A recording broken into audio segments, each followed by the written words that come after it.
Hello YouTube. Last week we had a pretty strong storm and it knocked down a tree on a power line. So we had no electricity for almost the entire day. It could have been worse. It was a pretty strong storm and a lot of people's trees and power lines got knocked out, but we were among the first ones.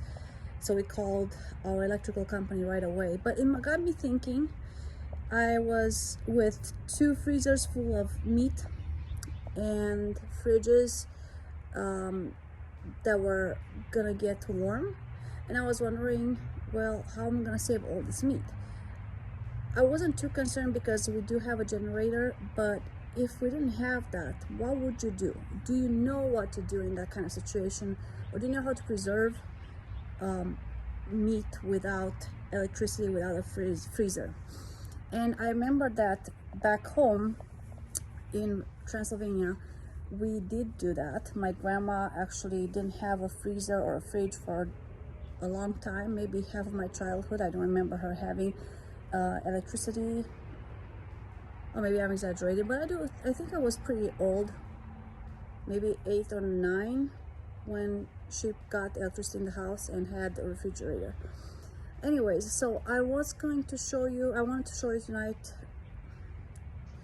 today, it's still morning.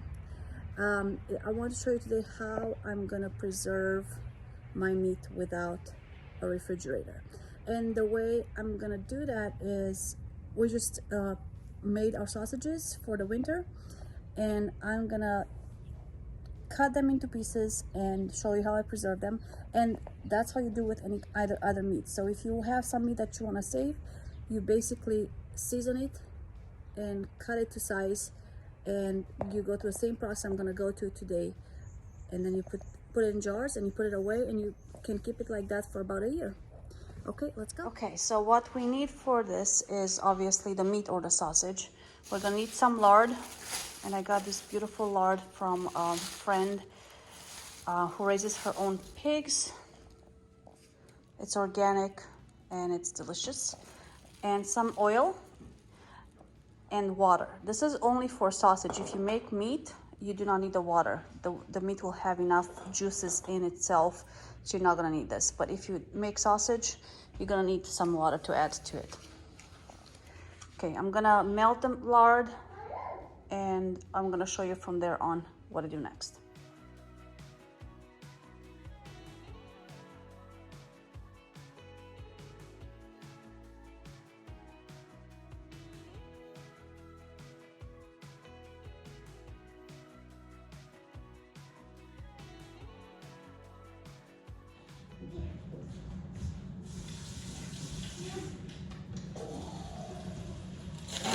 Cut the sausage. This is smoked sausage, by the way. 2-inch size, about that much.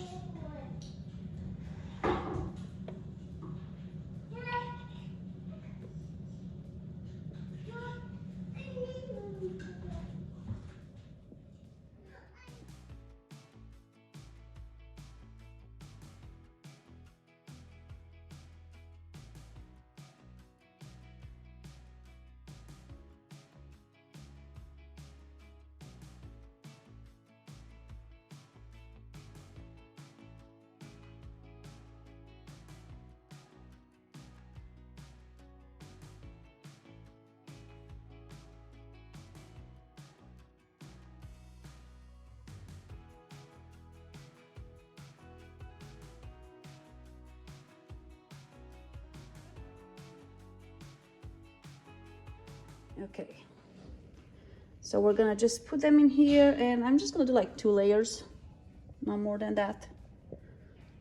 And they're gonna cook down.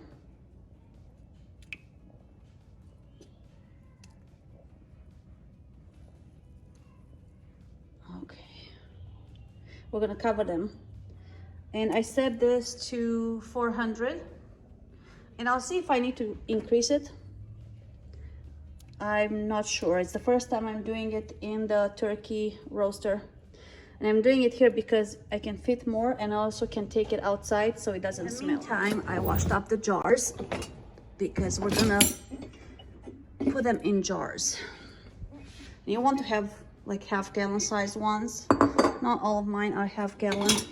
I'm reusing store-bought jars too, like pickle jars, because this doesn't need to be canned, okay?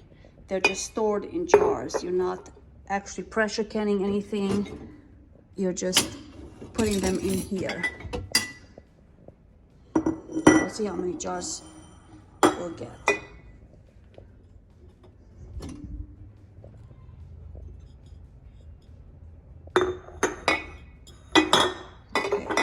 And what you want to do though is you need to make sure that there's no water. Like, see, I pull them out of the dishwasher and there's water drops on the bottom.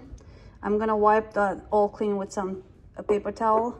You do not want any water in there, otherwise it will spoil. Looks like 400 is a good temperature. You do want to gently stir a little bit, lift them up from underneath so they get an even chance at getting done. Oh, look at that. The lard solidified because the sausage was cold. So I'm just gently stirring them. You see some of them are starting to brown up. They're gonna shrink quite a bit. They're not gonna stay this size. So you wanna think about, I don't know, a meatball size when they're done. Trying to get like bite sizes here. And it's so easy because once you have them cooked like that, you just take them out of the jar, warm them up, and they're ready.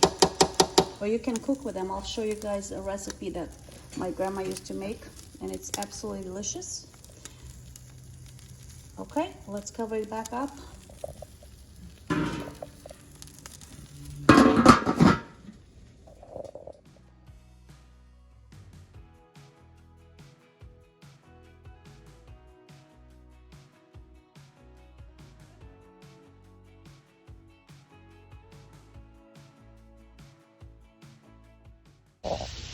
So I'm gonna be transferring them into a pot and put it on the stove because it's taking way too long and I'm in a hurry, and I am honestly thinking that they're not getting roasted as I would like them to. So I'm just gonna put them in here with lard and fry them on the stove real quick and then put them in jars.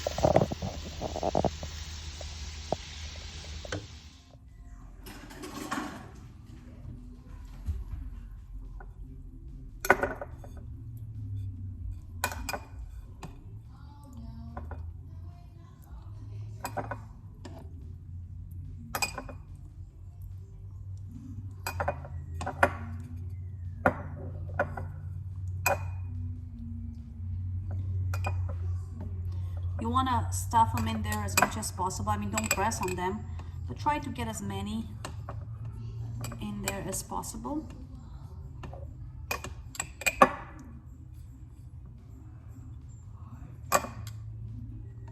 And the lard doesn't have to be super hot when you put them in, but you want it to be still liquid because it has to get in all those gaps.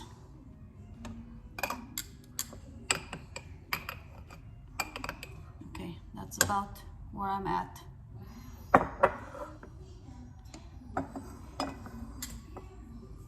Oops.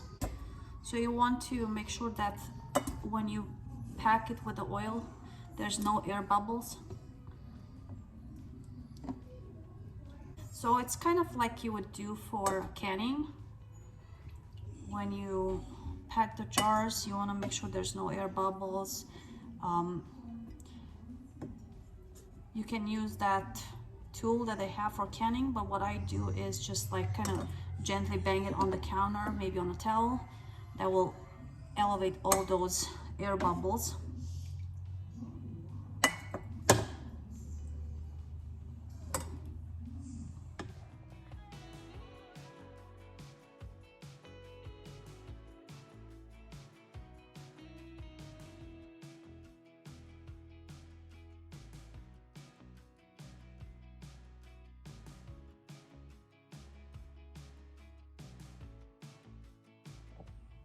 Okay, it's time to fill up the jars with the lard.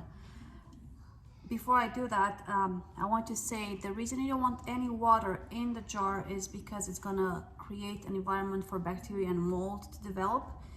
And so we're trying to prevent that. And the reason why it works to preserve meat this way is because all that fat will cover any gaps around the sausage or on the meat, and there's going to be no room for bacteria to enter because the lard is covering it. And lard has, it depends on what kind of oil you use, so you want to use something that has a long shelf life, but lard has about a year shelf life. So that means it's not going to get rancid in that time, so your meat will stay safe on the shelf for about a year. Okay, let me start filling them up.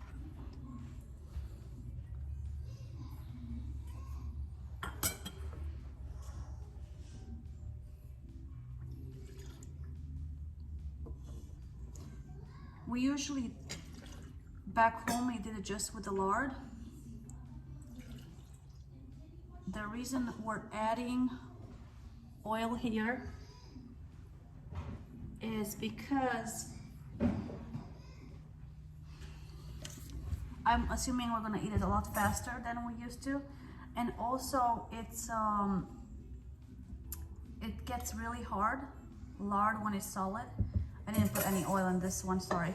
So lard when it's solid, it gets super hard, so when you wanna take the meat out, you're gonna have a hard time taking it out. This will make it a lot softer and easy to scoop it out of the jars. So if you have any trouble though, you can just keep it in a warm place and it will start liquefying, get softer, and then you'll be able to easily take it out and use it for your food. Okay, so my oil is covering and there's some air bubbles lifting up. I just put a cloth underneath it and I'll tap it gently so that all the air bubbles come out.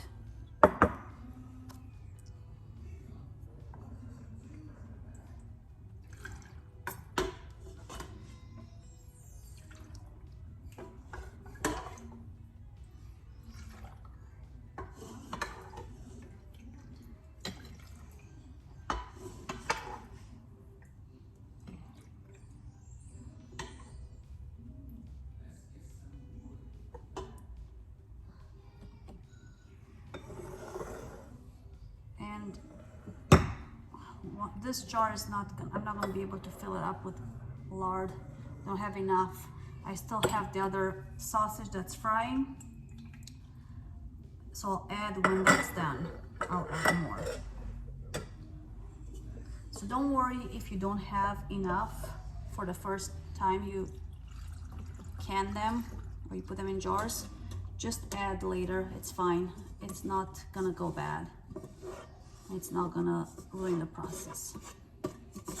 Okay, I'll show you what it looks like.